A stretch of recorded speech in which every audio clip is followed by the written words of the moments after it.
It's Saturday morning, October 11th, year of our Lord 2025. It's 9 a.m. in the East. You are doing lines with the Let's Not Do This podcast. You got the big O, Leon Oliver, sitting alongside one of the unwise men, Scotty Too Hottie. Chris is indisposed this morning. Those burgers and fries aren't going to flip themselves, but we're going to flip some picks and help flip some cash in your wallet this morning. Scotty, how are you, sir? Pissed off at North Texas, but I'm doing better than Philly fans this morning. So I believe it's 9 o'clock, 9:01 a.m. now, and I believe South Florida just scored again. They dropped to 63 spots on the Mean Green there. The Mean Green weren't so mean last night. It was 21-14. They were forcing USF to punt. North Texas was up with like 30, 40 seconds left in the first half. And so worst case, you're going up 7 at halftime. They muffed the punt. So in 4 minutes of game time, they go from up 7 to down 21. I've never seen anything like that. As soon as he muffed that punt, I was like, it's over. North Texas knew it too. They just stopped playing football after that. Oh, yeah. Vibes got rattled. Well, if I'd known the quarterback didn't even play varsity football, I might have made a different bet. Hey, he was slinging, yesterday, but yeah, it was for a little bit. But he was slinging going into that game. Well, he had no picks going into the game, I believe. Yeah. And he had 3 yesterday. Didn't the same guy pick off a pass like 3 times? I don't know. I stopped watching at one point because everything was going like I said it was going to for the first 29 minutes. Like USF kept turning the ball over, and then North Texas just decided to also turn it over. Well, we like to turn over some likes here, and you can do that by clicking that like and subscribe button down there in the bottom right-hand corner. Make sure to follow along and be a friend and tell a friend about these glorious picks here, and also make sure to check out all the shows on our network here, the Let's Not Do This podcast network. We, of course, have this glorious Doing Lines every Saturday morning at 9 a.m. We got our regular Let's Not Do This podcast on the Wednesday nights at 7:30, talking a little Thursday night football preview and a little midweek college football and weird news and pretty much making fun of Chris. And then we have the Getting Loose with Leon. Get your NASCAR and F1 picks each week. That is 7 o'clock on Thursdays, which, by the way, slight technical note, had some audio issues with Getting Loose with Leon. We appreciate the feedback that we received on that one there. The post team dropped the ball, me, checking that. So had some audio issues, had to pull that episode down, unfortunately, but I will go ahead and put the graphics up for those picks. Now, obviously, I put those picks in early in the week, so some of that value may have been bet down. But, you can still look at some of those guys there. So I'll put that back up a little bit later on this morning. But let's get into it for our picks. And before we do that, let's take a look at the standings here after Thursday night football and Friday night college football action. We're struggling a little bit right now, Scotty. All under 500 right now. You're leading the way at 27-31. Chris somewhere smoking cigarettes and making hash browns is 25-32, and got that one push, which I forgot to update time to push. And then you got me here, 26-31 and 2. But you're still not changing the standings. You're in second. I thought I changed it based on your graphic. I don't know. Okay, you know what? I shouldn't fix the records are right, but you're in second. Yeah, I guess I misread that. I literally looked at what you sent over, and I guess I just did it wrong. Well, no, the records are right, but my spreadsheet isn't going to change the order of the standings. It's just going to give you the records. Yeah, I know. It's like my brain didn't process it, though. I looked at it, and it's like it didn't. Maybe I have a learning disability. Who knows? Maybe. Maybe. Well, at least we can hear you today, unfortunately. Yeah. All right. So, we can hear. Yes, you can hear me. So that is good. All right. Let's get into it for our picks. And these picks are brought to you by absolutely no one. Once again, remember, if you want to sponsor this, you can send an email to info@letsnotdothispodcast.com. And we can put your logo up here in the upper right, upper left, bottom left, whatever you want to do it. We can put your logo on Scotty's face. We'll just put a sticker on it throughout the whole face. Looks better than the normal face I'm looking at anyway. But we can do that. Talk about your product or event, business, whatever it is. We can plug it and help you, help us, help you grow.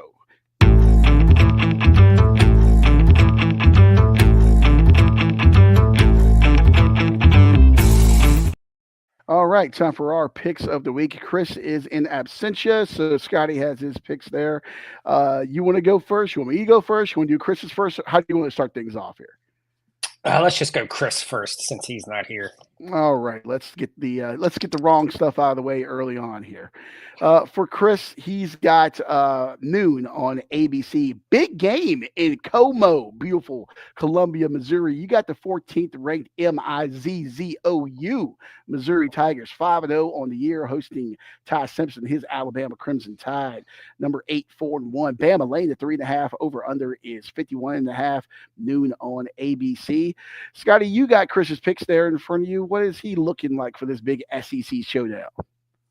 Well, when he sent it over last night, it was Bama 2.5, but it's moved. You can get a couple threes out there, so we're going to give him Alabama -3.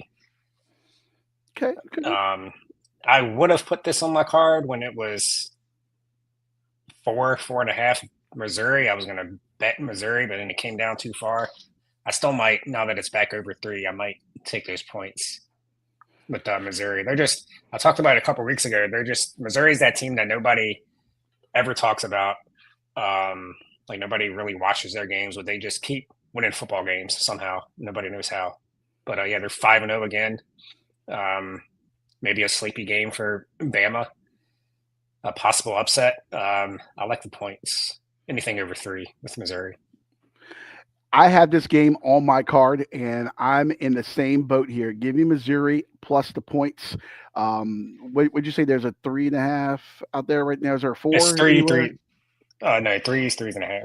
Okay, yeah, give me 3.5 with Missouri. Listen, this is the biggest game in Como since 1979.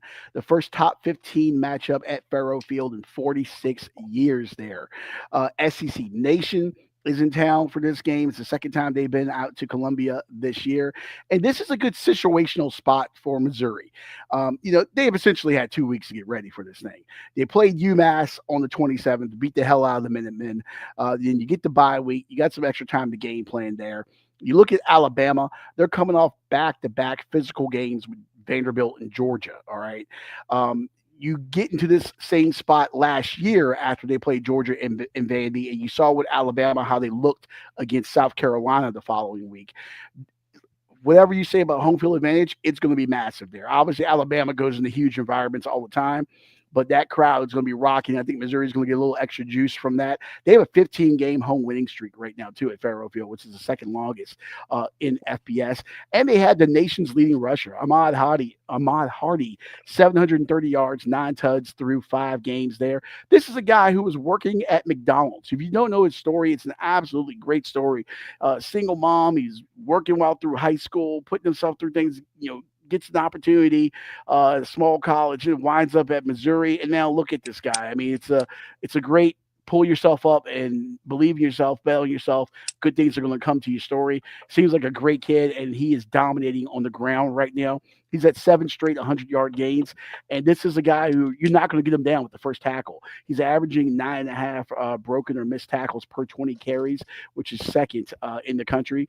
And on the flip side of that, Alabama's run defense is vulnerable. Look at Florida State. They gave up 230 rushing yards there, 227 to Georgia.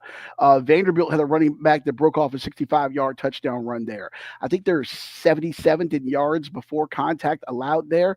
And under Kalen DeBoer, Alabama is 4-5 when they're out rushed. So that's going to be something to watch here. The quarterback battle, too, is phenomenal in this game. Both Heisman candidates, so Ty Simpson with what he's done, waiting his turn, getting the keys to the offense in Alabama.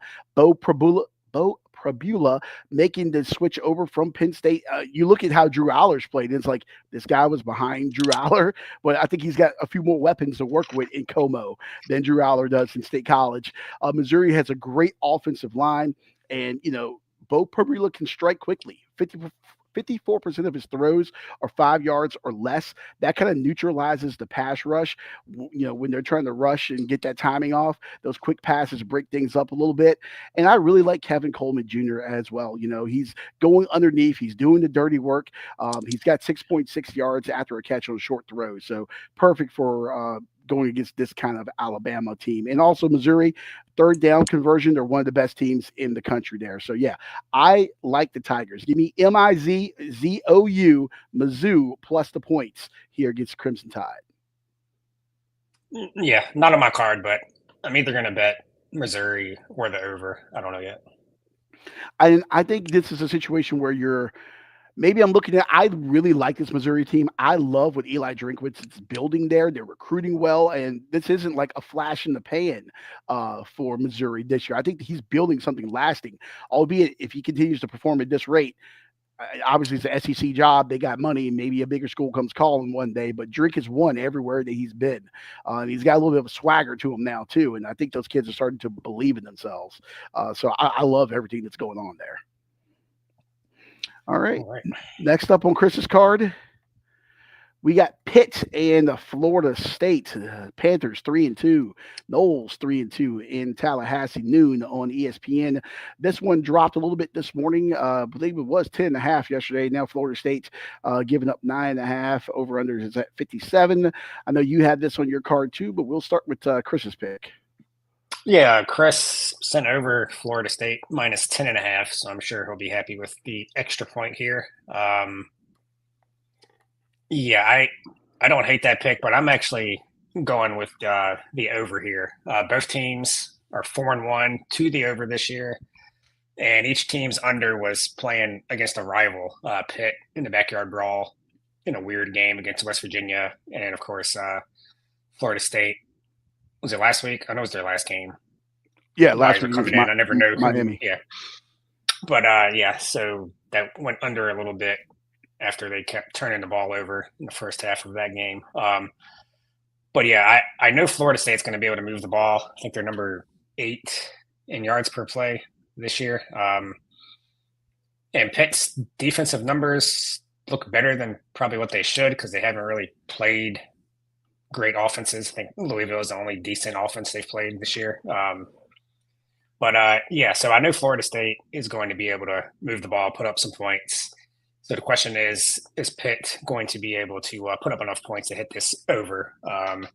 And I think they will. We saw I know UVA's offense is looking good, but they put up 46 points on Florida State. So yeah, I think Pitt is going to be able to put up enough points to hit this over.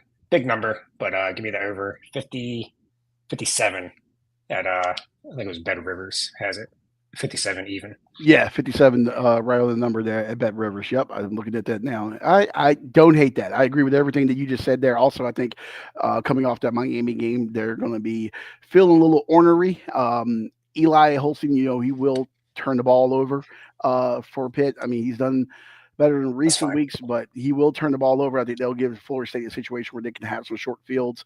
I think they want to get back to the way they were looking early in the season, and they need to get a little bit of that swagger back. They're not out of things. I mean, they're 3-2, they're number 25, but this is a big win if they have any that they need if they have any aspirations to get to college football playoff, ACC championship game, things of that nature. This is hey, we got a right to ship game for Florida State. So if they have a chance to twist the knife a little bit, if they get up, I think they're going to take it. Yeah, I like that over 57 as well.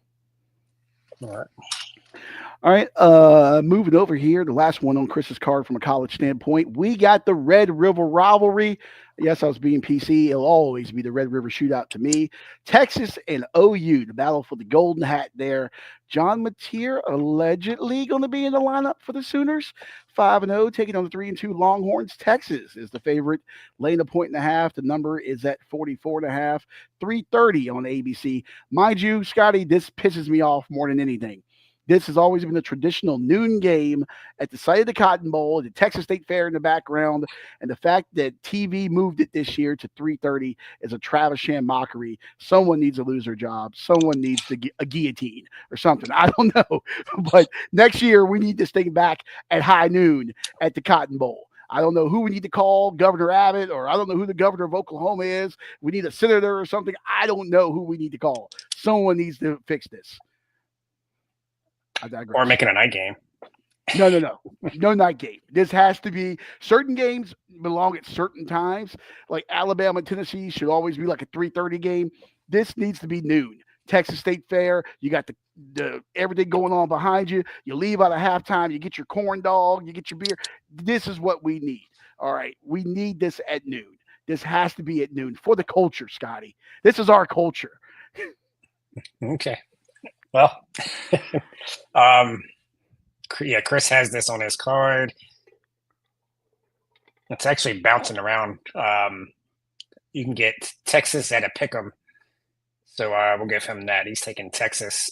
I almost had this on my card too, but just with John Mateer not knowing if he's going to play, if he plays, how much he's going to play, is he really healthy? Is he going to be a decoy? So I might just bet the under. I don't know. I'm gonna have to wait closer to game time to see what they're saying about Mateer. I almost would rather him just not play and then take whatever points we get from him not playing, because I still think they can win this game, or at least keep it close with or without Mateer.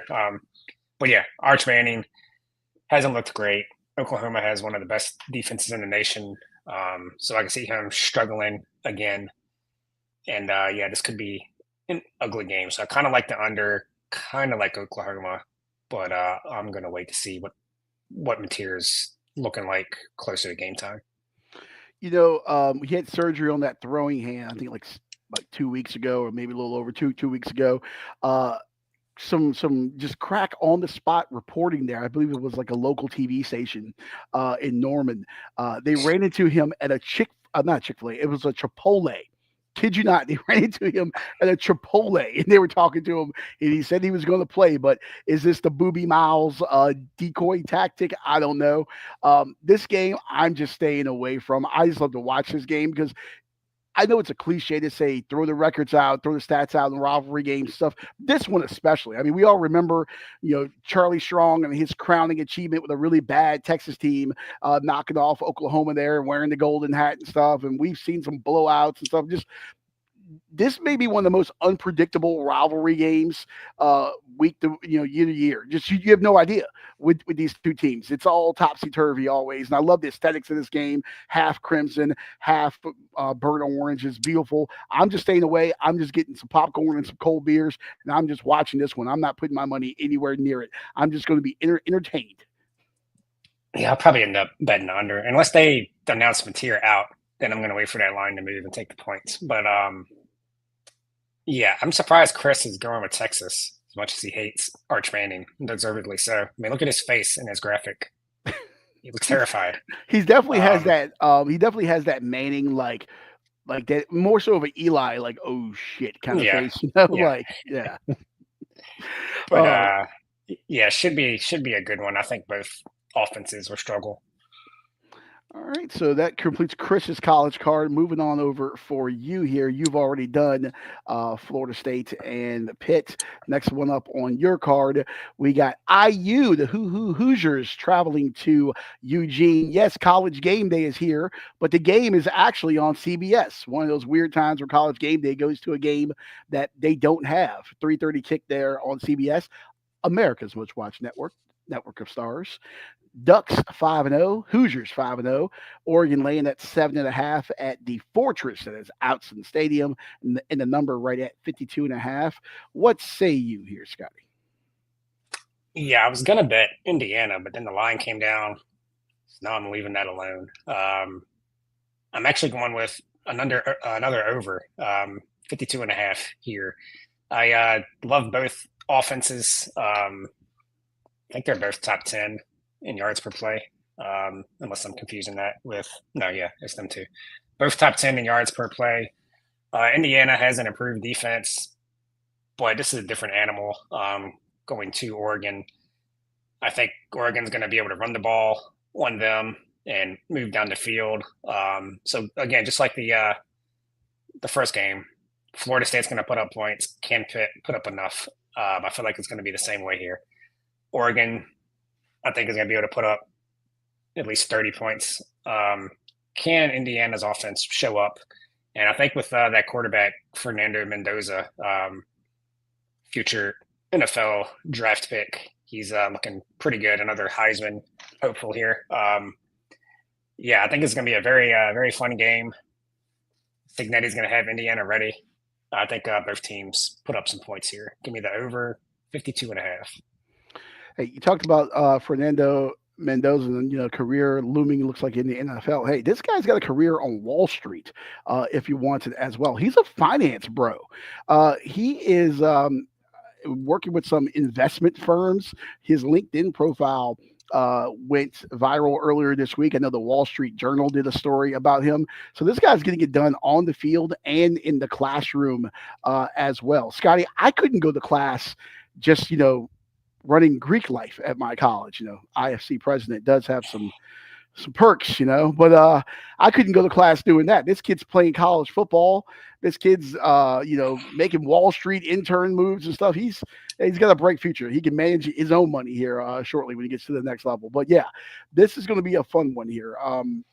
I actually had this game on my card too as well. I hate agreeing with you, but I'm going with the over here as well. Both teams coming off the bye, they're fresh. They've had time to prepare. A contrarian might say that could lean toward the over because they've had time to prepare defensively, but you could also say the same thing about time to prepare offensively. So I think that might negate things, but both guys get a couple guys back from an injury standpoint. Both teams get into the red zone a lot. Like Oregon, 23 trips to the red zone, 19 touchdowns. Indiana's been there 29 times, 23 touchdowns. So when they get it in, they not only get it in, but they punch it in. And both teams have a Heisman caliber quarterback, Dante Moore, with what he's doing. I think this is really an opportunity for America to see him on the big stage. I feel like just because even though they're in the Big Ten now, they get a little bit more exposure than in the Pac-12. It's still Oregon. The games are still later. Maybe America just isn't. I feel like America never knows much about the Ducks until we get to like super late in the season. And this is the game where they can really flex their muscles a little bit here and show who they are. You mentioned the offenses. Indiana seventh nationally, scoring 45 plus. Oregon is sixth nationally at 46.6, and they're also like ninth in total offense, averaging 503.8 yards a game. There, Moore is completing almost 80% of his passes. He's got 14 touchdowns and just one interception through the air. And by the way, he's only been sacked once. That offensive line has been very, very good. And that Kenyon Sadiq, the tight end, I really like him, especially as a red zone option there.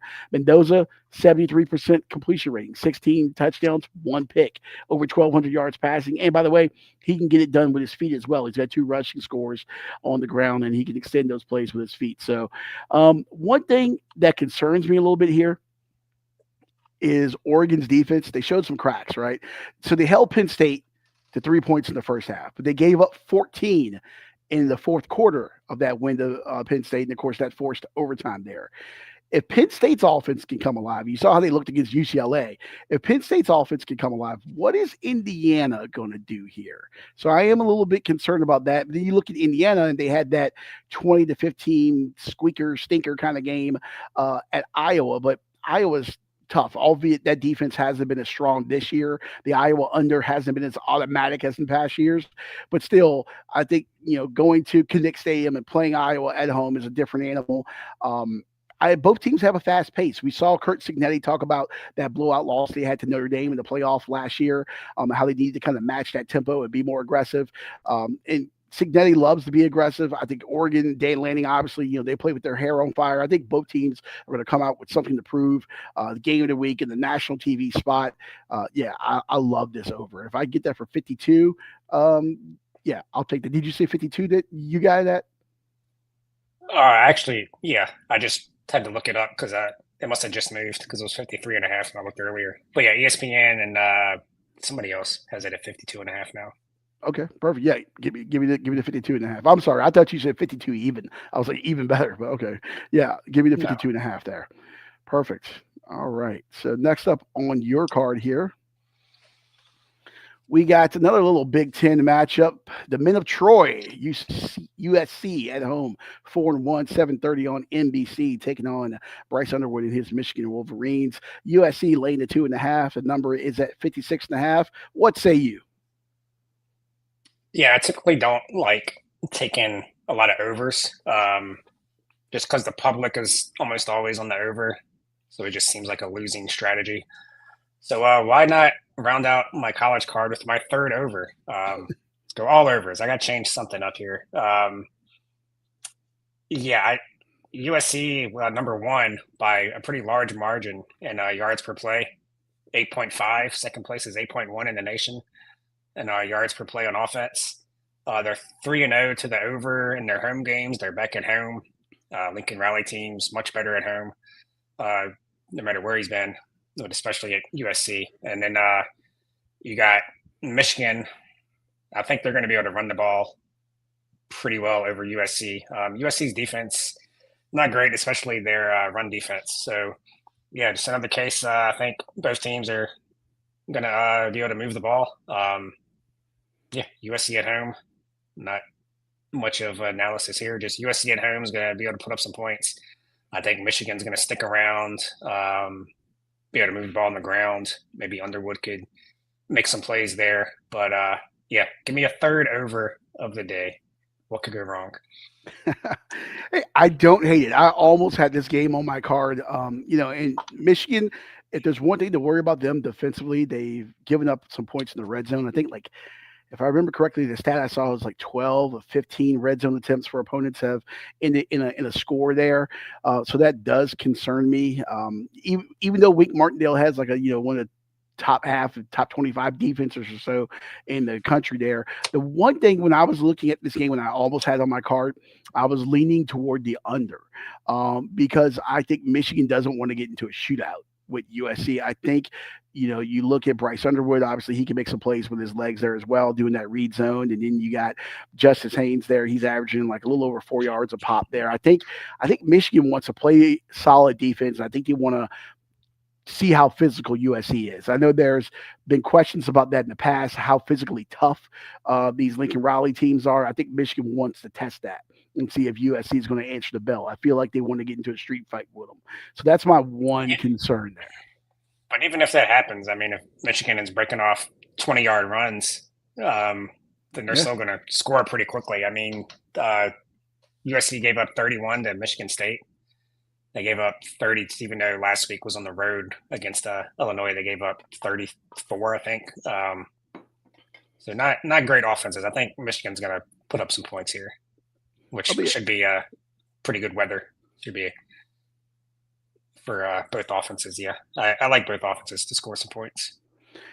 When the Big Ten expanded, and you going back to first expansion, you bring in Rutgers and Maryland, and it's like and Nebraska and stuff, and then you add in USC and UCLA is just a Travis mockery, albeit they beat Penn State, but you get a lot of bad games with this Big Ten expansion. Like I don't give a shit about like Iowa and Rutgers or something, but you get two marquee programs historically, Michigan, USC. Give me a night game on a national broadcast network like NBC. That gets me excited. This is where, conference expansion is good in some sense because you get these big name schools playing each other in a big game like this. I do like this aspect of it. I'm excited for this one. Also, USC at home gave up 20 to Georgia Southern. So Michigan's going to put up at least 30, you got to think, or 27. Hey, Georgia Southern, what do they say? GA gotta get after they ass is their slogan there. All right, so that rounds out your card there. I think I'm the only one that picked this one here. Big noon kickoff. Dave Portnoy and the crew. They're in beautiful Urbana, Champaign, as the Illini, number 17 team in the country, 5-1. They are hosting the number one ranked Ohio State Buckeyes. Julian Sagan's boys, 5-0. Buckeyes laying the 15.5, and the number is at 51.5 in this game. Going to this one here, if I can scroll back to my picks. There we go. Real quick while you're doing that. There was a 56 even on that USC over. Ooh. Bet Rivers. Ooh. Bet Rivers coming in clutch this morning. Okay. They need to sponsor us. Hey, we got a Bet Rivers location not too far from us. We'd love to do a live show from there. All right. So the first time these two teams have met since 2017, Ohio State has taken 9 straight in this series. The line originally opened at 16.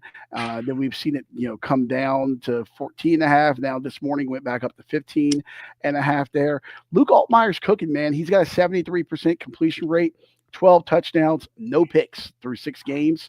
Illinois is number 4 in passing passing efficiency at 10.5 yards per passing attempt there.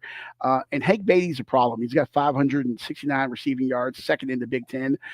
He just reeled off 186 in a touchdown against a improved Purdue team last week, but you don't have to do much to improve over what Purdue did last year.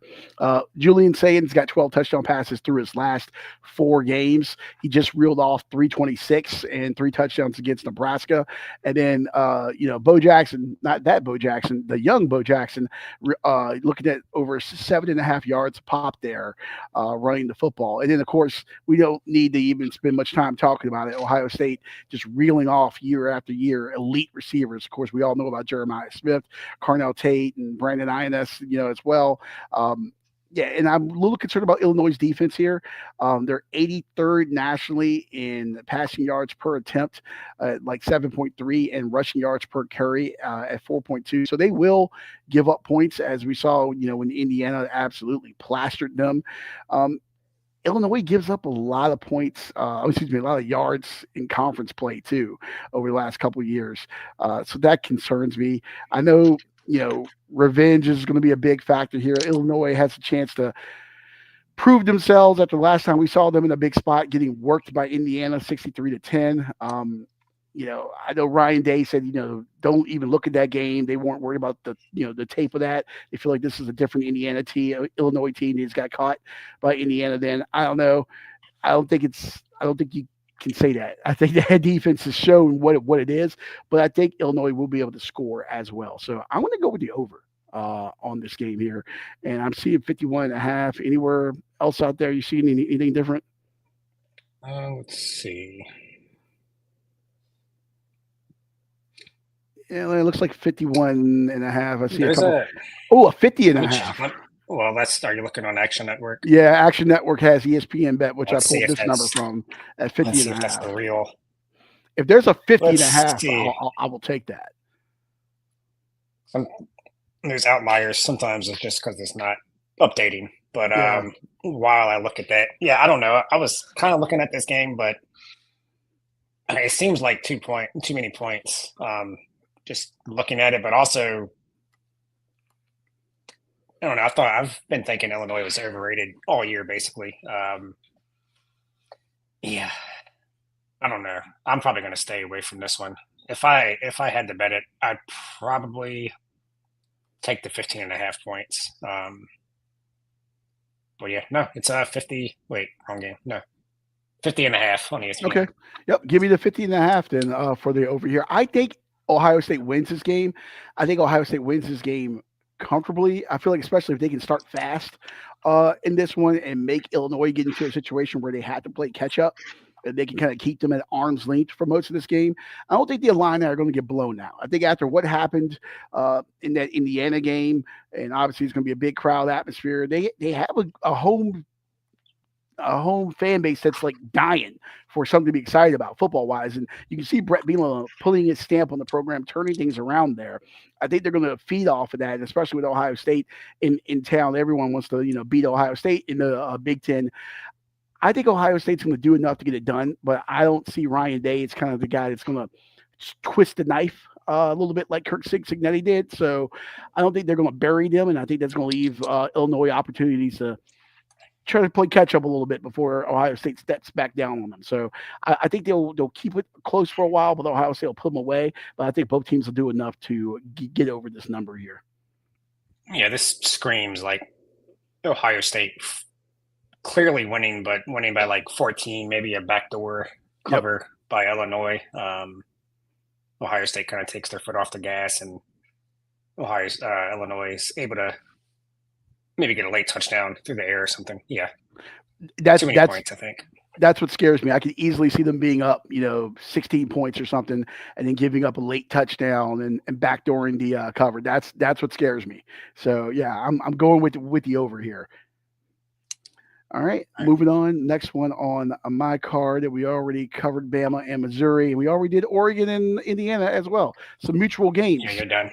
In effect there. So, all right, let's move over to the National Football League here. We'll start with Chris's card, and he's got Sunday, 1 o'clock on Fox.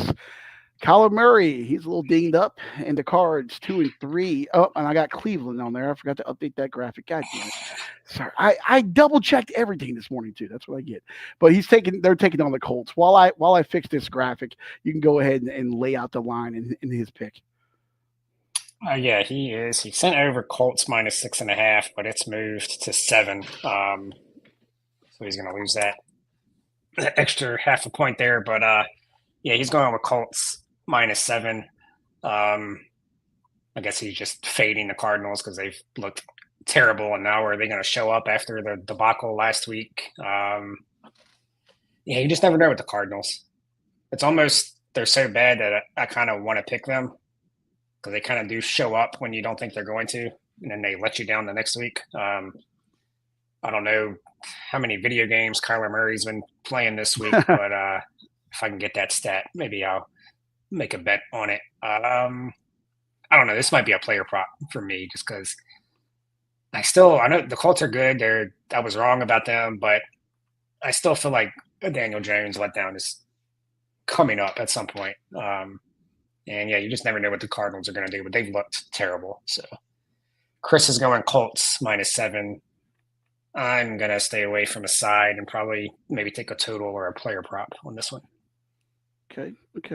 I don't hate that. I'm a little concerned with Arizona, and I know it sounds silly to say, but in the NFL, but from a team chemistry standpoint, we saw the situation last week with DeMarcado, and I'm sorry, idiotic. There's no excuse for it as a grown man that's paid to play football professionally, dropping the ball before you go across the goal line. I know it sounds Disney high school movie-ish or whatever, but I'm sorry, if I was a head coach, I'm telling my guys, you know what?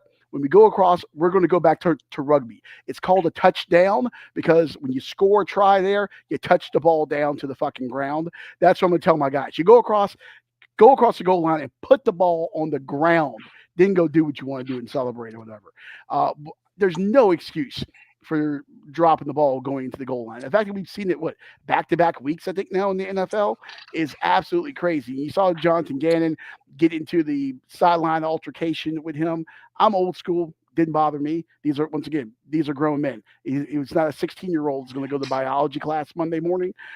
This is the man that's being paid a lot of money to play a sport.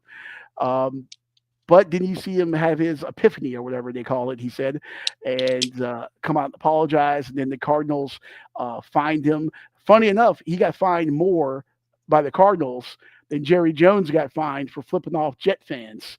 So I thought that was interesting. But, yeah, or was it the other way around? Did Jerry get fined more for the finger?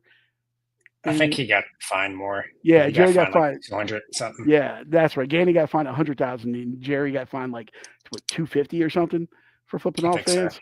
Yeah, just the punishment matrix in the NFL is a little out of whack. But yeah, I'm a little concerned about just the chemistry standpoint when you go through that, and also it's hard enough to coach these guys at this level and be like, the Parcells approach doesn't work in today's NFL and stuff. You can't do that, and I think that's why Belichick toward the end, outside, quarterback stuff notwithstanding, I think just that old school hammer guys, it doesn't work for this generation for the most part, especially when these guys are making this much money. So now you have the organization come out and fine you. It's almost like when one parent punishes you and the other parent comes back and undercuts that punishment, you've taken his legs from out under him. Jonathan Gannon isn't going to get fired today. He's not going to get fired tomorrow. He may not get fired at the end of the season. But fining him just fired him because he can never go and discipline that team again because his legs have been cut out from under him. So I'm a little concerned about a cohesion standpoint. And we don't really talk about that much in the NFL. But I'm a little concerned about that. I would stay away from Arizona. We keep waiting for the other shoe to drop, as you mentioned, with Daniel Jones. I don't know if that other shoe's dropping, Scotty. He might be good. I don't know, man. I don't think so. I think he's found the system for him, the great run game, some receivers. But yeah, I think he's going to be Daniel Jones at some point. And talking about DeMarcado, I don't know why these guys I don't think it's a showboating thing because if you're going to showboat, you would showboat. You wouldn't just drop the ball. It's something when they have nobody around them, and I don't know if they just lose track of where they are. We saw Jonathan Taylor do it last year, and he's not a guy that is arrogant or shows off or anything like that. Yeah, it's just strange. It keeps happening. I don't know why. They just go through the end zone, give the ball to the ref, or like you said, put the ball in the end zone. I don't know what the deal is. I don't know if guys just get excited because it's not very often you're by yourself in a professional football game. Usually these guys are supposed to be pretty good, so you got some kind of defender around you. So not very often you're just running without a guy within 20 yards of you. So yeah, I don't know if they just get excited, they lose where they are. I don't know what the deal is, but yeah, just put two arms on the ball, run through the back of the end zone if you have to. It's funny. It's like remember when what was it? RG3, I think it was. The Redskins had to get someone to like teach them how to slide, if I remember correctly, which is crazy because like in today's age when the guys are so specialized and they don't play multiple sports. Back in the day, your best player quarterback was the shortstop and was the point guard on the basketball team and everything. And now, like, your guy just plays football his whole career, and it's like you have to teach a guy to slide. Maybe we have to teach a guy how to score. Like we need a coach. Like NC State has a breath work coach on the sideline for football. You got like physical strength and training guys. Maybe we need a scoring coach. All right, when you go across the goal line here, Tom, you just put the ball down, or maybe you just hand it to the ref. Then you celebrate. Make sure you're in the end zone before you drop the football. Run to the goalpost. Yeah. So, all right. Well, sorry for screwing up that graphic there. I was trying to fix it, but it was taking longer than anticipated. So it's all right. Where did Chris go on this again? Colts -7. Colts minus the 7 points there. All right. Moving on over here, he's got the Saints at home, 1-4. Spencer Rattler's boys Sunday, 1 o'clock on CBS, taking on Drake May and the Patriots, fresh off that big Sunday night win. New England laying at 3.5. The number is at 45.5. What is he going with here? He's going Saints plus the 3.5. Not sure where that came from because maybe he's just fading himself because he's been trashing the Saints, deservedly so, pretty much all year. But yeah, I don't know. I kind of like the pick, to be honest. New England coming off that big win, they're due for a letdown. Whether the Saints are good or bad, it's still a good little home field advantage going to New Orleans. Spencer Rattler is not the worst quarterback in the league. He's actually getting better and better every week. So, yeah, New England 3-point win. Saints get the cover. Yeah, I don't hate that. You look at this and you don't really talk about like trap games in the NFL, but yeah, it's kind of a trap game. It's like a college football. You have the big emotional win, and then you go on the road to a perceived lesser opponent. It's a classic trap game in college. This feels like that from an NFL standpoint. Also, you look at the Saints' body of work this year. I mean, yeah, they lost to the Cardinals. Cards aren't good, but they lost 20-13. San Francisco, they lost by 5 there. They got blown out by Seattle. Buffalo, they lost by 12, but they gave Buffalo hell in that game. They were with Buffalo for a while. Then they beat the Giants, and we saw what the Giants did to the Chargers, albeit that win doesn't look as good now. But also we saw what they did to the Eagles as well. So I don't know. I mean, it's hard to do transitive property in the NFL, but the Saints have been there. Maybe they're not as bad as we think. I mean, could be an interesting spot. My wife is actually on this game. She actually sent me a parlay that she put in, and she actually had New Orleans money line in this one here. So who knows? I stayed away from it, but I don't necessarily hate that 3.5. Yeah, I think she probably has a better ROI than you gambling. So, without a doubt. She's not overanalyzing it, without a doubt. And speaking of overanalyzing, I just saw Pat McAfee and Dan Lanning both go shirts off at 6:44 a.m. It is out there in Eugene, Oregon. Dan Lanning apparently has a very large-looking Native American woman tattooed on his rib cage. didn't see that coming. So, yeah. But Chris taking the Saints plus the points. Yeah. Also, this game, Patriots. Second road game in a row, Saints second home game in a row. So something to look at. Oh yeah. By the way, welcome back, Stephon Diggs. He's reemerging once again as one of the better Oh yeah, receivers in the NFL. So yep. if that guy's if that guy's on again, could make things interesting for the Saints trying to cover. But yeah, maybe Chris Olave will get the ball as well this week. All right, interesting matchup here. Another potential that people are looking at for maybe a trap game.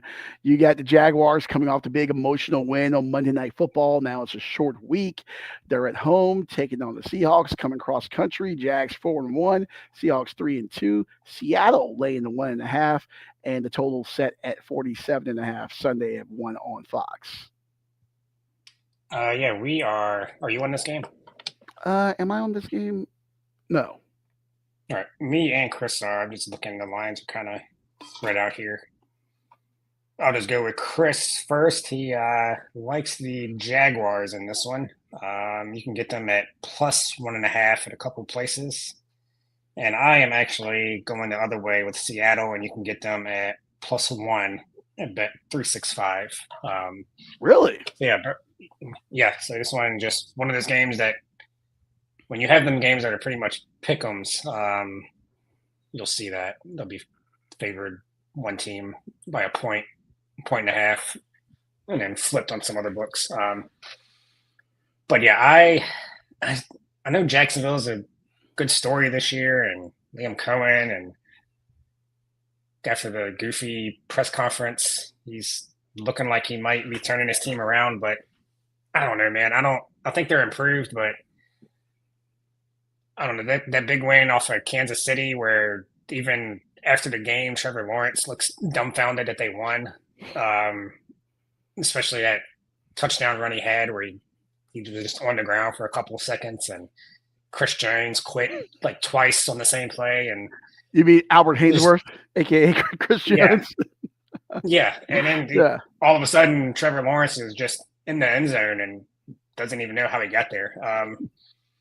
So yeah, I think they're probably still riding a high from that. I could see a letdown here. I know Seattle's traveling, but they've been pretty good on the road this year. I want to say they won both of their road games, but I'll have to double check that. Might be confusing it with somebody else. But yeah, that Seattle offense is rolling. Sam Darnold is still a good quarterback. It wasn't a fluke last year. They've been putting up points. Their offense has not been the problem. I think they're going to put up a lot of points here, and I don't know if the Jacksonville offense is going to be able to keep up with them. I could see Seattle defense getting back to it this week. They've been kind of inconsistent, but I think they stop Trevor Lawrence, maybe an interception or two, and I see Seattle coming away with the win. And you were correct. Seattle did win both games, went to the East Coast and beat Pittsburgh in their second game of the season, 31-17. And then a couple weeks ago, going to the desert and getting the win over the Cardinals, 23-20. I believe that was a Thursday night game, if I remember correctly. So, yeah, they are undefeated on the road there as they head to Duval. Right. Do we have the video? No, it's on the other one. I forgot to bring that. I'm sorry. I'm a terrible producer. This is why I don't work in radio anymore. I'm also lazy and on my second ranch order of the morning at 9:48 a.m. in the East. As I bet on some lower division soccer. But that's a story for another day. I see the trap here. I'm staying away from a side on this game. I don't have it on my card, but I think I will watch the total, see if there's any change there. I think I would lean under. Toward this, just with Seattle coming across country again, making that big trip. I think the defenses are going to step up here a little bit. We saw Jacksonville make the trade with Cleveland. We see Newsome coming over to help out the secondary there. I think that's a pretty good trade for both teams, but I think Jacksonville may end up getting the better end of that one there. They're building something there, man. The fans are getting involved. They're getting excited. By the way, did you see the video of the concourse at I think it's Everbank Field after they beat the Chiefs? No. I can't show the video here, but there was a Jags fan who had his pantaloons around his ankles, and he was like, it looked like he was doing the worm to the floor on the concourse, but he also may have been fucking the floor. I'm not quite sure. He's probably dared to do it. And there was like a crowd of Jacksonville fans around them. I'm and looking at these people. I don't know if they were Northeast Florida or Southeast Georgia. They might have been Southeast Georgians, but they weren't disturbed at all. It was just another Monday night in Duval, baby. No, but they're getting excited, man. It's good to see a franchise that's been downtrodden for so long start to maybe turn things around. You get this game if you have an opportunity to go to 5-1. Then they go to their home away from home, London next week. Yeah, it's exciting times there. The stadium renovations are coming. We could see something that's on the upswing if they can keep this going. And I think we're going to see Travis Hunter start to get involved a little bit more. They're trying to figure out how to use him, especially as Brian Thomas, not the same numbers at this point as he did last year. I think teams are keying on him a little bit more, but we have seen the reemergence of ETN. I would have loved to see some more yards there today, but what are you going to do? Yeah, I think also Seattle, the way they lost last week, they won that game like 2 or 3 times, and they just kept letting Tampa come back. So I think they're pissed off. So this is a business trip. I know these traveling can kind of hurt teams, but I think when you're pissed off like that, I think it might actually help them get away, get another road win. Okay. Go Seahawks. Go Seahawks there for you. All right. Moving over to your card. You had this game, and then also you have Rico Dowdle revenge game as the Carolina Panthers at 2-3 wearing those electric blue uniforms this week, taking on the Dallas Cowboys. And my parentheses are all fucked up there. That should be 2-2 with a closed parentheses, not an open one. But what are you going to do? Dallas laying at 3.5, and the total is at 49.5. 1:00 Sunday on Fox. Yes, somebody break up the Dallas Cowboys. They're on a 1.5 game winning streak. They just beat the Jets. I mean, who goes into the? God damn it! Yeah, sorry. Who goes into the Meadowlands and beats the 0-5 Jets? I mean, they're back. Oh, I see your graphic. Yeah, Cowboys are back. Super Bowl contenders. They tied the Packers, and then you beat the 0-5 Jets on the road. I mean, Super Bowl, get it ready. They're going to win the division. They're going all the way. Can't stop them. Classic letdown spot. Give me the Panthers. This is just a classic Dallas Cowboys. Oh, I mean, you beat the Jets. Okay. The Jets are probably the worst team in the league right now. Are they the only team that haven't won a game yet? I think they are. I believe the Jets are the only winless team. Not only are they bad, this may be the worst team in Jets history. There have been some bad Jets teams. And it's the defense that's kind of screwing them right now. The offense isn't great, but it isn't awful. Their defense is just not very good. And the Panthers have won both of their home games. There are 2 different teams, home and road. One of the worst teams in the league on the road, halfway decent at home. This is just a classic Cowboys possible loss, and if nothing else, give me the 3.5 points with the Panthers. Let me make sure that line is correct. Yeah, there's a couple interesting one for me.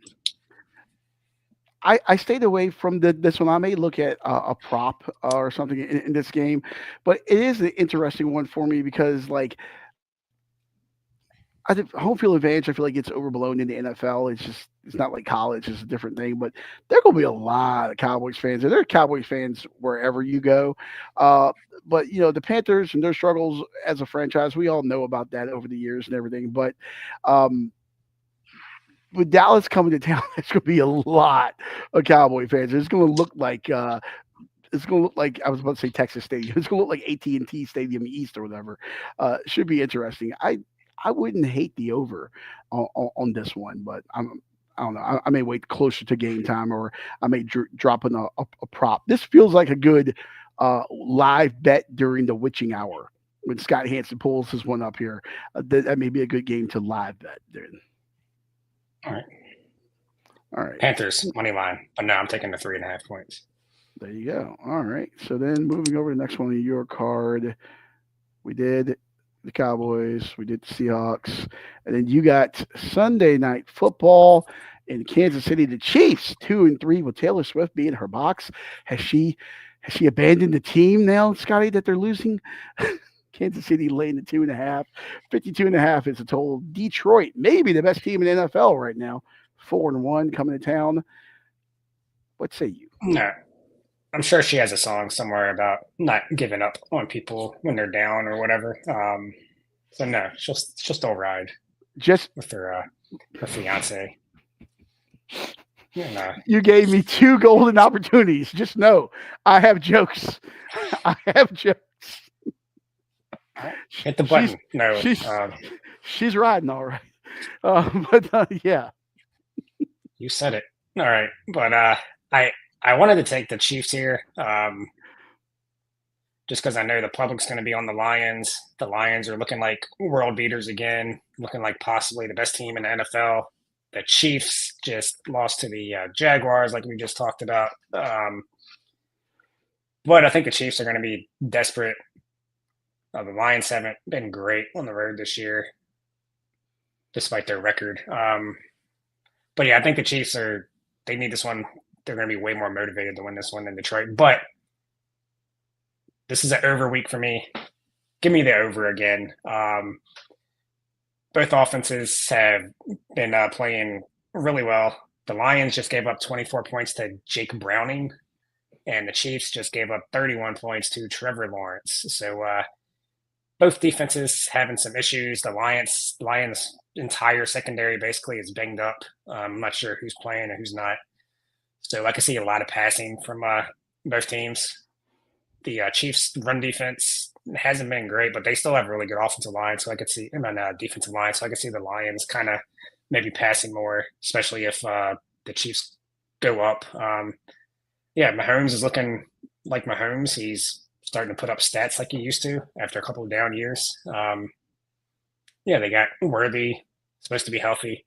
So yeah, I can see the Chiefs kind of coming out, trying to make a statement early through the air, and then just kind of going from there. A lot of passes, two good offenses, and two struggling defenses, really.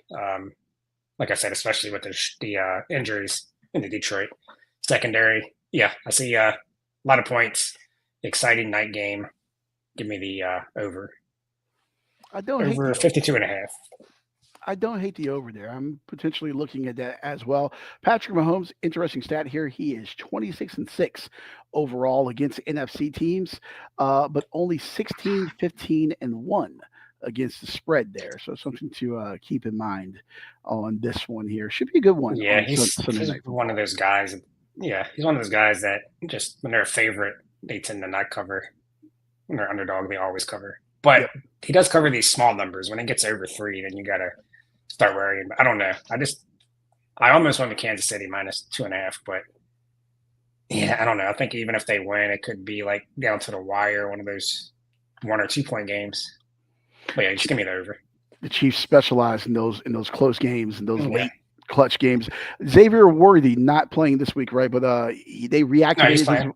Oh, he is playing. Okay, I don't know why I thought he wasn't playing. Yeah, so that will be a boost to them, offensively. So yeah. All right, moving over here in jolly old England, we got. You like the little graphic I did there? I figured I'd jazz up some of these, special games like the Red River Shootout and the London game and stuff, and also just wanted to pay respect to the crown there, Scotty. The Broncos traveling, I don't know why it's at, should be versus because they're in London, but what are you going to do? Jets 0-5, Denver laying the 6.5, total set at 43.5. You getting up early, getting some tea and some crumpets, 9:30 a.m. on NFL Network and NFL Plus for the 7 people that probably have NFL Plus. Look, the Broncos, there's a massive gap between these two teams right now. Denver's better than their record indicates, I believe, and the Jets may be worse than their record indicates if somehow you can be worse than 0-5. You got Champaign going against Aaron Glenn, former coach taking on former player. Of course, they were both with that 2008 Saints team now on different sidelines here. Denver's defense, 21 sacks, through 5 games. That's the most in the league. They have 84 sacks dating back to last season. That's 22 more than the next closest team. And 14 of those 21 sacks have come without blitzing. So they get home without having to bring the extra man. Nick Bonetto, absolute freak. He's leading the league with 7 sacks, 31 quarterback pressures as well. And you can't forget about Jonathan Cooper. He's got 2.5 sacks and 19 pressures, and Zach Allen as well with a sack and a half and 15 pressures. Denver's defense, top 5 in everything. They're second in points allowed, fourth in yards allowed, third in third down conversion rate, and first in red zone touchdowns allowed as well. So even if you get close, Denver's defense shuts the door and keeps you out of the red zone there. So Justin Fields is going to have a nightmare here. He's been bad under pressure. 32% completion rate for just 2 yards per attempt. I'm going to say that again. 2 yards per attempt when pressured. The Jets O-line can't protect them. They're 23rd in both PFF with pass blocking grade and pass blocking win rate. And Fields is 0-26 when the opponent scores 21 plus points. That's worst of any quarterback since 1970 that started a minimum of 10 games. Denver's going to get the Fields, and they're going to get the Fields over and over and over. And between the jet lag and being planted on the turf there at Tottenham, it's not going to be a fun afternoon for the Jets, Jets. Give me Denver, and they're going to cover that total with ease. All right. I thought about putting this on my card. Denver is a much better team. They should cover this number, but they just seem to like to play in close games. They do have the occasional blowout where they look like the top team in the NFL, but then they play these close games that really shouldn't be close. So yeah, I don't know. That game scares me. I'll probably find a player prop. Everything you said, I don't hate. Denver should be able to cover this easily, but I don't know. I just feel like something weird might happen. The Jets are 0-5. They got to do something. They got to play desperate. Maybe some fluky stuff happens. I mean, the last 3 NFL games have been crazy upsets, 3 night games. But so who knows what's going to happen here?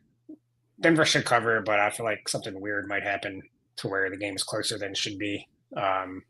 Jets playing desperate. Kind of like the over. But yeah, I'm probably going to find a player prop for this.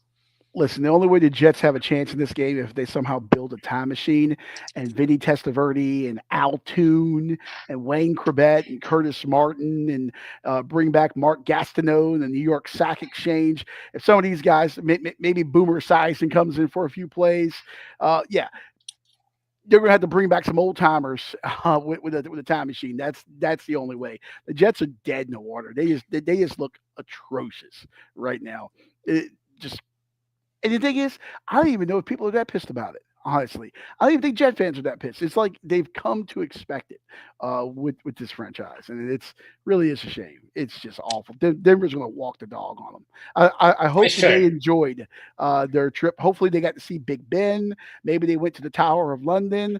Hopefully, had some good curry somewhere on the street. But yeah, enjoy your trip. That's all the Jets are going to take from this one. They should, but Bo Nix could also turn back into Bo Picks and just let them stay in the game. I feel like Denver's going to give a heavy dose of the ground game this week. I feel like, I don't know why, I just feel like they're going to ground and pound and not have to make Bo do a ton. This week. I think Sutton will get his touches. But yeah, I feel like they want to come out and like physically impose their will on this Jets team, beat them up on both sides of the line and just really show the difference between a good football team and a bad football team. Yeah. So, all right. Moving on over to the next one here. You talk about physically imposing will and black and blue football. This game just feels that way. Steelers, Browns, a little AFC North blood feud like the Hatfields and the McCoys. Sunday, 1 o'clock on CBS, America's Most Watched Network of Stars. Pittsburgh laying the 5.5 and the total at 38.5. I believe this is the lowest total this week. Is it not? Let's see. While you look for that, I will evangelize here. Yeah, it is. Okay, yeah. I feel like this total is like really super disrespectfully low. The Browns coming off that London loss, so they're coming back, over the pond. They got the disadvantage of not only having to travel from across the country, but travel from across, the other side of the world almost. So they got that going. Pittsburgh's coming off the bye week there. Dylan Gabriel, I will say, I expected the rookie to wilter under the spotlight there, especially starting on his first NFL game on another continent. But he completed 57% of his passes last week. He had 190 and 2 touchdowns against a pretty good Minnesota defense there. He scrambled a couple times, showed his mobility a little bit. Definitely an upgrade over Joe Flacco there. And I think they got faith in the kid, and that's why they shipped Joe Flacco out to Cincinnati there. And I think you're going to see a heavy dose of kind of like design rollouts with him to kind of get that Pittsburgh defense moving around, let him make a play a little bit with his feet if he needs to. And we've seen Fannin and Njoku. They like to get to the tight ends there. But Cleveland's run game has showed up. Quinshon Judkins, from Ohio State by way of Ole Miss, 110 yards last week, 4.8 yards a carry. Got a career high 23 carries against the Vikings. He looked good. He looked like the Ohio State and before that Ole Miss version of Quinshon Judkins there. Then you see Jerome Ford coming in, his pass protection and like those third down situations there. Mike Tomlin's already been heaping praises on Judkins. He knows that guy is a game changer for Cleveland's offense. But then you look at Aaron Rodgers in his career, he's 15-6 coming off of a bye. Okay, that's one of the best in the NFL during that stretch. Mike Tomlin, 13-4 after a bye. They've had 2 weeks to get ready for this game. Aaron Rodgers, 7.3 yards per attempt, completing 68% of his passes right now as well. Cleveland's defense is great. Pittsburgh's defense is pretty good, but they will give up yards on the ground. I am going to go with the over on this game. And it feels so disrespectfully low here. I look at this and I feel like 38 points is kind of a gift here. They're banking on Cleveland's struggles on offense, but Flacco's gone now. You got Dylan Gabriel in. His legs bring a different feature. Judkins is here now. They can run the ball with him now. And I don't really know if they've adjusted that for these two guys taking over. And then Pittsburgh coming off the bye there. Yeah, I think they've had some opportunity to find some things to exploit. Give me the over. I'm going to go with the over. I can see Pittsburgh winning this game like 26-19 or something like that. Maybe even 20-19 or whatever. But yeah, give me the over. Yeah, it's actually on DraftKings at 37.5 right now. Oh wow! Whoa. And give me that. Yeah, I kind of like that pick also. The side, if it wasn't for, I think this is the Browns' third straight away game, and they're, like you said, traveling from London against the Steelers off a bye. I would probably take the Browns if it wasn't for all that with the points. But yeah, with that, I'm staying away from the side. So yeah, I think I like the over too. I agree with everything you said about the run game for the Browns. Gabriel, I don't know if he's going to be a good quarterback or not, but he does get the ball out, which is the first thing you need a quarterback to do is to actually throw the football. But when his first read isn't there, then, you don't know what's going to happen. But yeah, he's getting rid of the ball. Judkins, like you said, is a beast. He's going to have some success. And old man Rodgers off a bye, rest up. This might be his last good game of his career. Coming off that bye, might be all downhill from here. But yeah, I think we get over it. Yeah, that's too low. Hey, we don't know what Aaron Rodgers does in his bye week. Some guys spend times with their families. Some guys, I don't know what they do. Aaron Rodgers could have been in a dark room in a cave somewhere with ayahuasca, maybe getting some stem cell treatment or something, reading some, Jordan, what was it? What's the guy, Jordan Peterson books or something? I don't know what Aaron Rodgers is doing. But whatever it is, I'm sure he's got his body and his mind ready for the stretch run here. There would be some type of interview or documentary on what he did in his bye week, I'm sure. Oh my God, I would love that. There just needs to be a 30. You know what? I got it. ESPN, go ahead and send me credit for it now. 30 for 30, the Enigma. Aaron Rodgers. Just call it the Enigma. They should do like do Favre and him together, a 30 for 30. Actually, that's not a bad idea. Just do one on like the quarterback legacy in Green Bay. You could even start with the Magic Man, Tom Mikowski, proud Virginia Cavalier. Then go to Favre. Eh, Mikowski wasn't at that level, but okay, fine. Throw him out. Go to Favre. Go to Rodgers, and now Jordan Love as well. I mean, they've been fortunate at that position there. So, all right, moving on. Next one on my card here. Monday Night Football, just outside of our nation's capital. You got the Chicago Bears at 2-2, taking on the Commanders, wearing their all black uniforms this week. 3-2. Washington laying the 4.5. The total is set at 50.5. Of course, we all remember this game as one of the uh, you know most memorable moments from last season. The whole fail Mary, Stevenson taunting the Commanders fans, and then Washington getting that score to end the game. And those teams yeah. kind of went in opposite directions after that. Chicago, everything fell apart, and we saw the run that Washington ended up going on last year. Well, what were you saying? I was going to say, well, you know why we're wearing these uniforms. That's what we wore last year in that game. Little twist of Throw knife it in their there. face a little bit. Yeah. I do like it. I do like it. Chicago, listen, they're coming off the bye and they're getting some guys back. So you got Kyle Gordon coming back from hamstring there. There was their second round pick back in 2022. He missed the first 4 games. He's a really good slot corner for them. TJ Edwards coming back as well. He led them in tackles in 23. He was second in tackles for them in 24. He missed 3 of the first 4 games with a hamstring as well. Plus, Austin Booker has been designated to return from the IR. He led the NFL with 4 sacks in the preseason, hurt his knee in August against the Bills there. So, you look at Dennis Allen's defense, and they got some pieces coming back here. So all 3 of them practiced yesterday, and they're expected to play. So that'll be a big boost for Chicago's defense. And Caleb Williams, maybe I've been one of his biggest critics, but maybe this guy's turned the corner. We've seen some good play out of him over the last couple of weeks. And he's got 5 more touchdown passes right now than he did through this point last year. 140 more passing yards than he did through this point last year, and 2 fewer picks. And one of the big things, he's taking 9 less sacks than at this point through last year as well. So he's improving more from a technical side. Washington's secondary, I think that's going to be the key here in this, is they're not good. They're 27th in the league in coverage grade per PFF. It gives an opportunity for Caleb Williams to exploit them through the air there. Chicago is going to have to take advantage of that. I think Williams can go for over 250 through the air in this game. I would like a prop on his numbers. I definitely will take a look at that.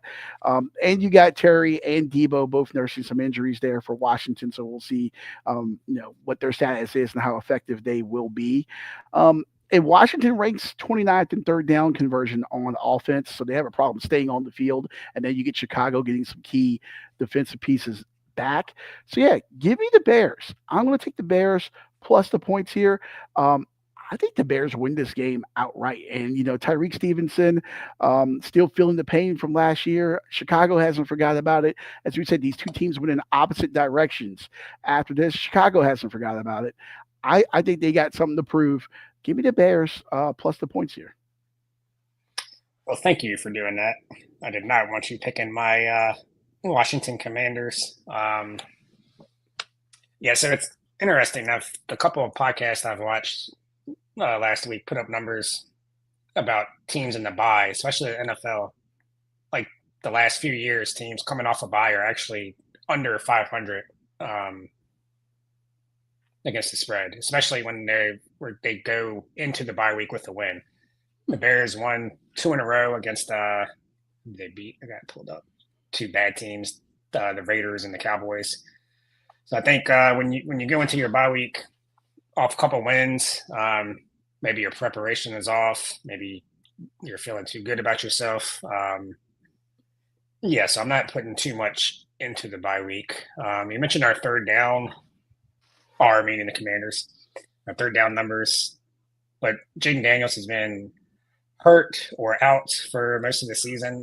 He started to look like himself last week, out there having fun, throwing some dimes. So be interesting to see what the offense looks like this week. The secondary is pretty bad, but our defensive line, front seven's been playing pretty decent, and the Bears cannot run the ball at all. So I think they're going to struggle to run the ball.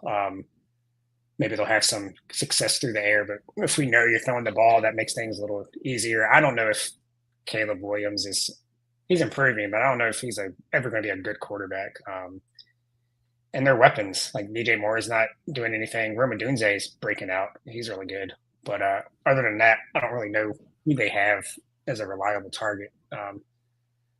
I'm not betting this because that would be an auto loss for the Commanders. So I'm not betting us -4.5 or money line. I might look at the under. Like I said, I don't know how good Caleb is going to be, and we're going to run the ball. I think we're still number 1 in rushing.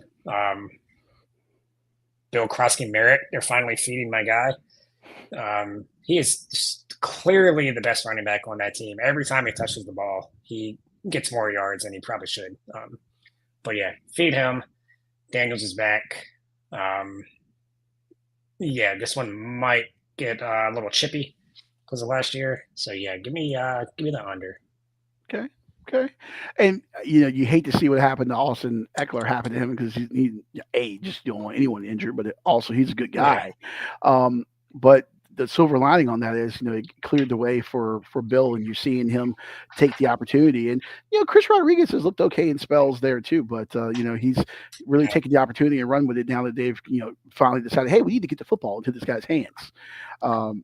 Chris Rodriguez, he's had a couple huge runs that skew his number. I mean, props to him for getting those huge runs, but if you take away those huge runs, his numbers are not looking too great. And if you just look at the tape, like I follow a lot of the Redskins media guys, so they will do the all 22 of Krosky-Merritt, and he just makes cuts. It's like, how did this guy fall to the 7th round? It's insane.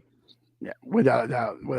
I think they definitely got a steal there on that one. So, all right, should be a good one there on Monday Night Football. Of course, Monday Night Football double header this week as well. And by the way, I just want to point out, if Chicago wins this game, they could go on a little run here, Scotty. I'm looking at the Bears' schedule.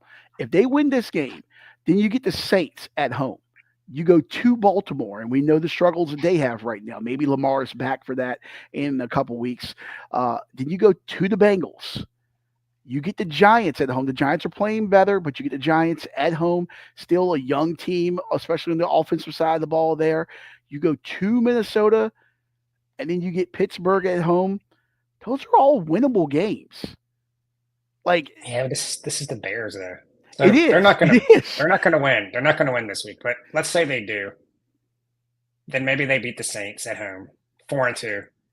They're going to lose those next 2 road games at Baltimore, and then Joe Flacco. That'll probably be his first win with the Bengals. And they'll be back at 4-4, and everybody talking shit about them again.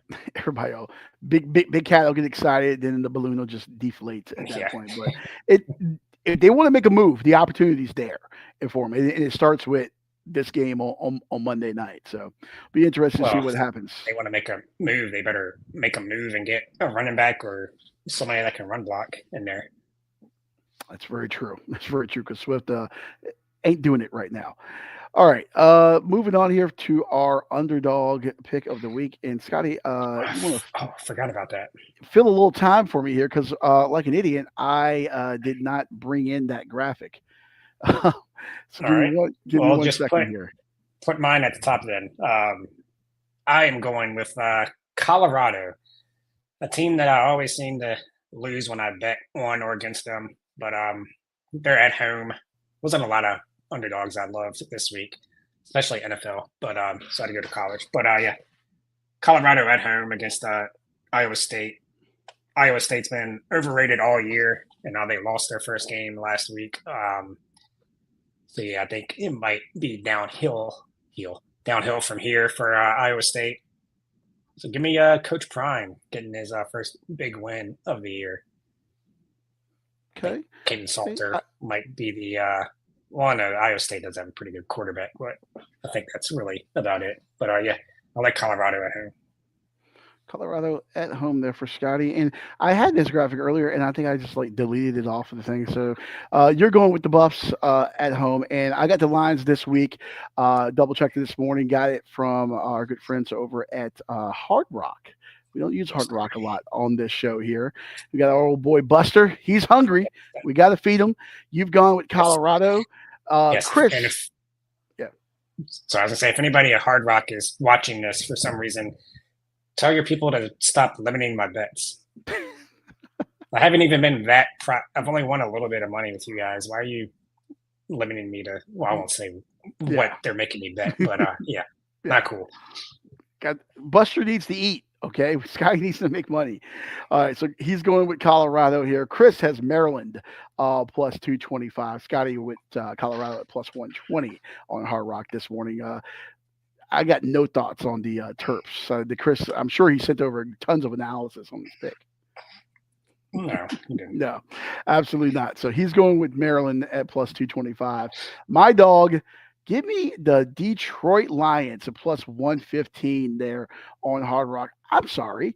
I know the Chiefs are the Chiefs, but the Chiefs are also struggling right now. They don't look anywhere near the quality of Kansas City football team that we've seen over the last couple of years. And I think people are going on reputation. They're going with the name. We expect them to turn the corner. We expect them just because they're Kansas City, because of what it says on the helmet and what it says on the front of the jersey. This is the Detroit Lions. This may be the best team in football right now, and they're coming to town with a elite offense. Jared Goff looks great right now.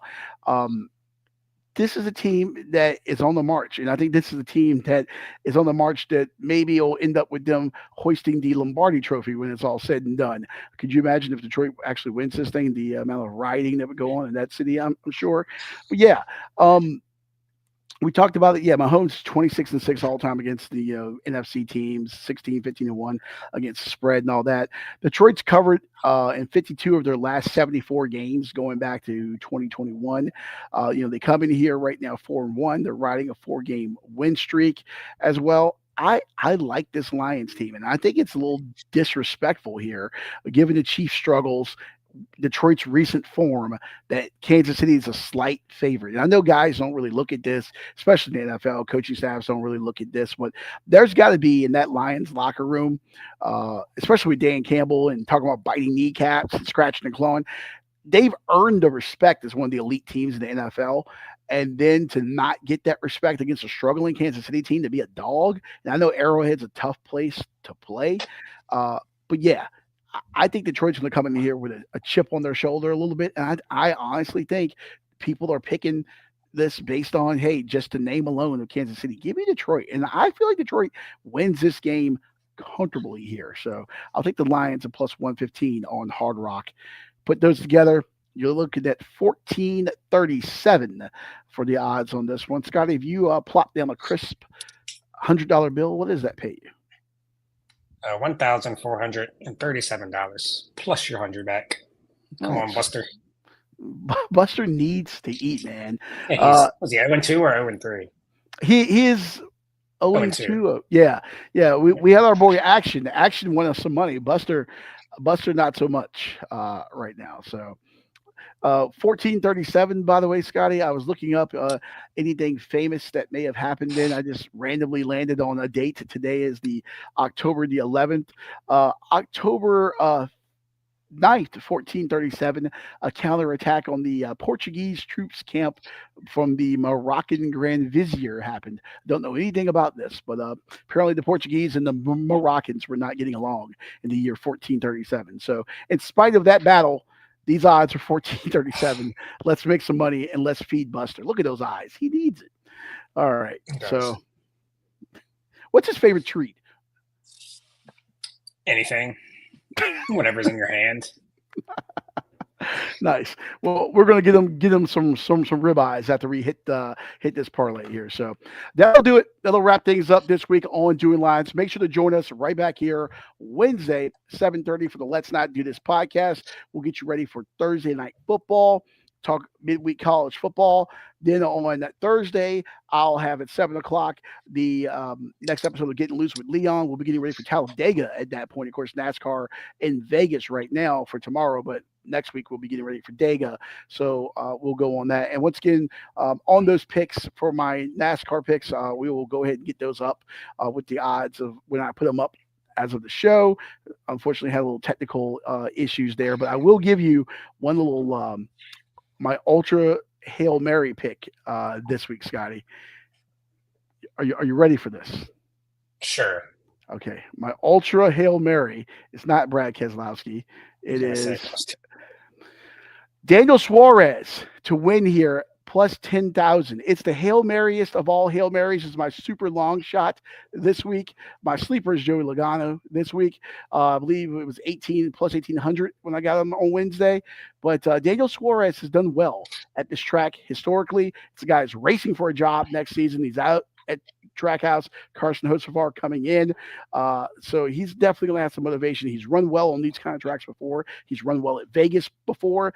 If he's going to show anything to try to have a ride next year, this is going to be a track that's going to give him a body of work. Daniel Suarez, if things shake down right, especially with guys desperate to get a win, because you got Dega coming up next week. Guys are going to be aggressive here in the playoffs. If the big one happens, he's running around maybe top 12, top 15, and have an opportunity on a late restart to steal one, could be an opportunity for him. So at plus 10,000, you bet a little to win a lot. Sprinkle a little bit there. That is my long shot, but we'll go through the rest of them and put those picks up. So that'll do it. All right. Well, thank you so much for liking and subscribing and joining. We'll see you here next week.